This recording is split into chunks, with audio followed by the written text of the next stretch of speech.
Age of Samurai Battle for Japan. This one's a little bit left field and it just popped up on my recommendations list, but I thought this would be a good one to talk about. This is a 6-part Netflix documentary which combines reenactments with historian interviews to give the viewer the events of what took place during the bloody times of the samurai in Japan.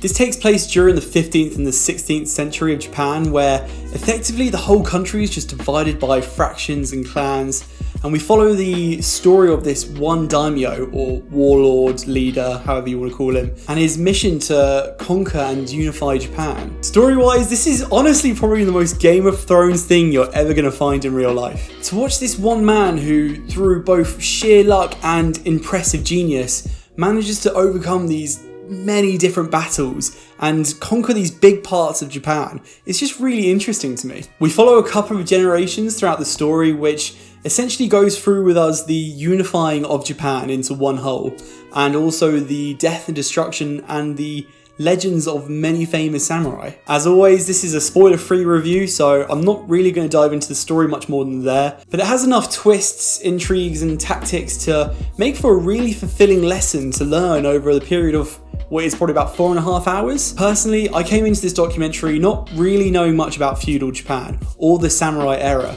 apart from what I've seen in anime and movies. I'd only really heard of one of the big players, who is Oda Nobunaga, and this story does well to hold your hand throughout the entire process from start to finish. Each episode is about 45 minutes, which follows the same structure as most other documentaries you've probably already seen, except from when they couple it with the reenactment bits that you usually see in other documentaries. It does it with a much more impressive scale and quality. This will probably be the most interesting way to tell the story while still keeping it 100% factual. Whilst the historians guide us through this, what is essentially a war zone of Japan back in the day, it's coupled with this exciting footage which is combined with gore, decapitation, battles, interesting costume and set design to essentially better immerse us into this story that the historians are trying to tell us. And don't get me wrong, the show definitely isn't perfect, there are a few flaws with it.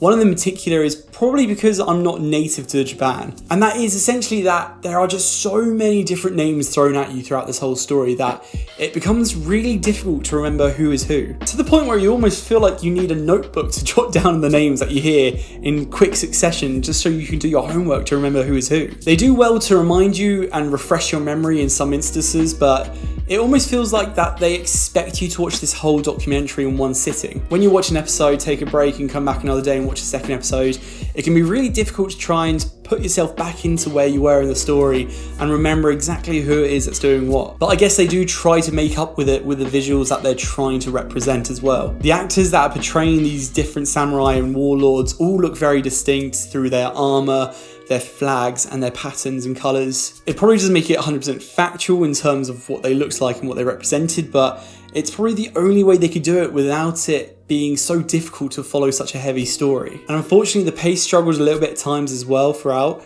It did a typical thing of documentaries where it starts off pretty slow and it makes it hard to get into, and once you're into the middle of it, it gets really gripping, hard to put down, only to fall off with sometimes an anticlimactic ending. And whilst the acting and the footage that was being played was really interesting, sometimes it almost felt a little bit recycled. Locations were really familiar in each shot, almost to the point where you felt like they only had a few days to film this within 3 or 4 different locations, and they've had to spread it across this 6-episode feature. It doesn't necessarily kill the mood, but it does kind of remind you that it is a small-scale production. If you're not at the core of this interested in the history of Japan or this samurai period that you're learning about, then the visuals aren't really going to persuade you otherwise.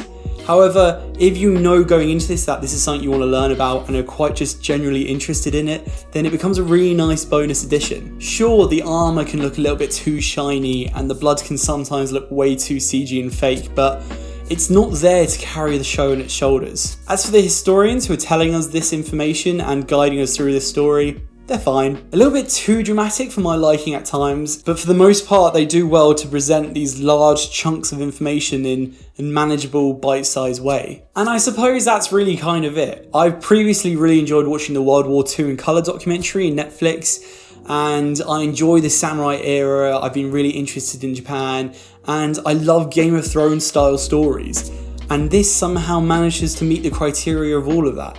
In fact, the events that happen, considering this is real life, is incredible. The story itself is just insane. I would honestly love to see some sort of feature-length movie later on down the line that does this in a little bit more of a high-budget way.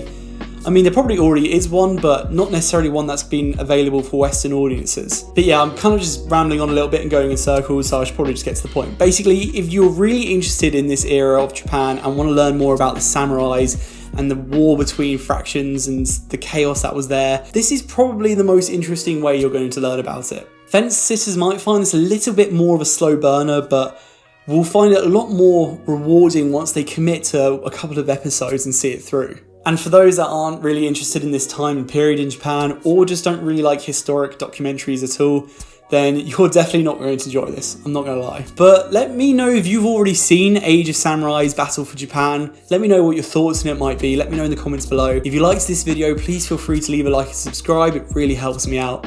And as always, stay tuned for more reviews on movies, anime, and video games.